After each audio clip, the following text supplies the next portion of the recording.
In this video, I'm going to demonstrate the steps necessary to create a new work order in IA-FMS Maximo. As you can see, I'm already logged into Maximo and I'm currently at my Start Center. First, I'll need to navigate to IA Work Order Tracking either from my Favorites shortcut on the Start Center or from the Go-To menu. For the purposes of this demonstration, I'll use the Go-To menu because it's always available to me regardless of where I'm at otherwise. So I'll select Go To, Work Orders, IA Work Order Tracking.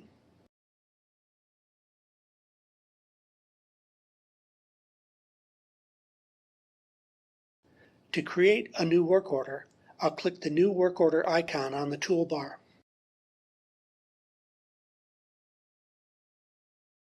You'll notice that the new work order is automatically assigned a new, unique work order number. The system assigns that. I don't have a choice of work order numbers. Additionally, all mandatory fields are represented with the field name in red, an asterisk, and red shading of all mandatory data fields. Other fields that aren't mandatory can be filled in at my own discretion, but if I fail to complete all mandatory fields, I won't be able to save my new work order. All mandatory fields must be completed. In the description field for my new work order, I'll enter the description, replace air filter for H&V system, followed by my initials. We're going to include our initials in this exercise to keep each new work order unique, since all students will be entering essentially the same description in this field. When you create real work orders in the production system, there should be no need to include your initials in the description field. This is just for classroom purposes. If I needed to enter a more detailed description, I can also click on the long description icon to the right of the description field, but that's not necessary at this time. I also want to point out that you'll notice that some fields are shaded gray. Those fields don't allow you to enter or edit the contents directly. Data in those fields are either imported from other applications and are only editable in those applications, or they're auto-populated based on the selection you make. For instance, I can't edit or enter data in the description field for the Maximo ID. However, when I select a Maximo ID, the description will auto-populate based on my selection.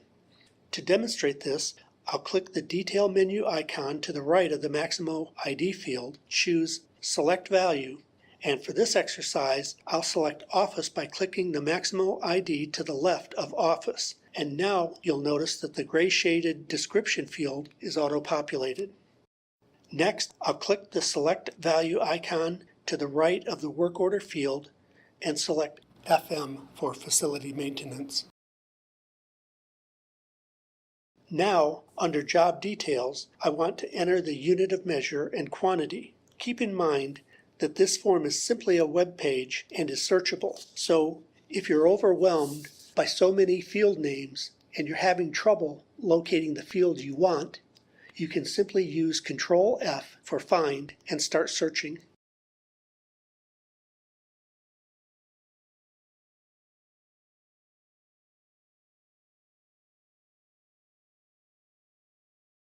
So for unit of measure, I'll click the Select Value icon and select EA for each. Then for the quantity field, I'll enter the number 1. For priority, I'll enter the number 5. Now, if you're not sure of the priority values that you can enter, you can always use field help by pressing Alt plus F1, and you'll see that the values that you can enter range from 0 to 999, with 0 being the lowest and 999 being the highest. In the priority justification field, I'll enter routine maintenance as the justification for setting the priority to 5.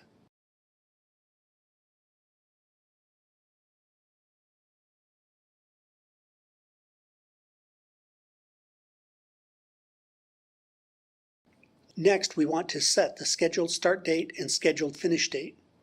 These dates should be realistic dates. For instance, you wouldn't set the scheduled finish date to an earlier date than the scheduled start date. It is also understood that these dates are not in stone. You could schedule the work order to begin on August 1st, but the materials needed may not arrive or be available until mid-August. That's why you'll also notice off to the right you have the actual start and actual finish fields. So to set the scheduled start, I'll click the Select Date and Time icon to the right of the field and select a date in the future, then click OK. I'll do the same for the scheduled finish, making sure that the value is later than the scheduled start value that I set earlier, and then click OK. Now I filled in all of the mandatory fields and some additional fields as well, so I can click the Save icon on the toolbar and save my new work order. Next, I'm going to enter labor and materials for the work order. So I'm going to click on the Plans tab and then on the Labor subtab. To add a craft, and remember, you're adding a skill needed to complete the work order, not assigning the work order to an individual. So I'll click Select Craft.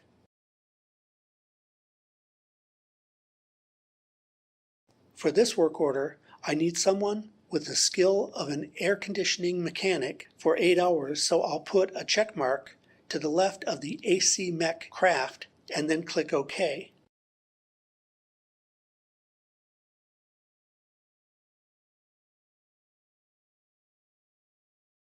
Then I'll enter 8 in the regular hours field.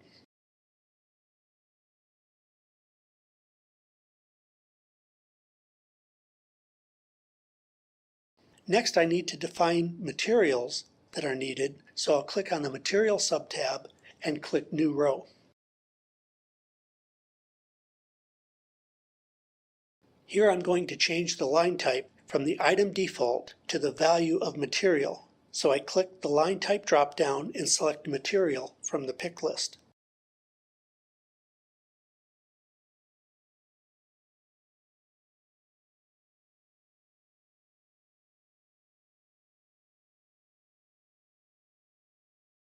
From here, I'm going to go to the item description field and enter air filter 14 by 25 by 2 and enter a unit cost of $4.92.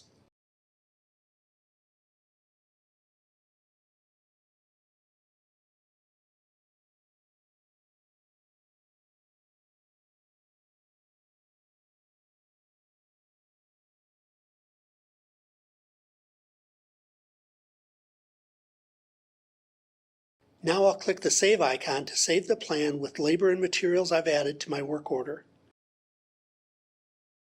You'll notice that my work order has been saved, but the status is still waiting approval, or WAPPR. I want to go ahead and approve the work order at this time, so I'm going to click on the Change Status icon, and from the New Status drop-down, I'll choose Approved and click OK.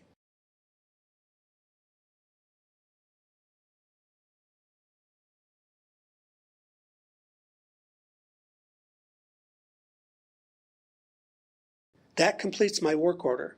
If I wanted to verify that the work order is now fully entered in the system, I could go back to IA Work Order Tracking, and since I know my order number, I can search for all or part of the work order number by entering it in the work order field on the List tab and pressing Enter.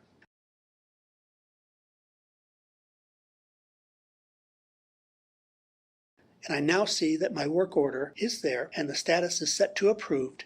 If I want to see the complete work order details for the work order, I can simply click on the work order number and bring up the individual work order.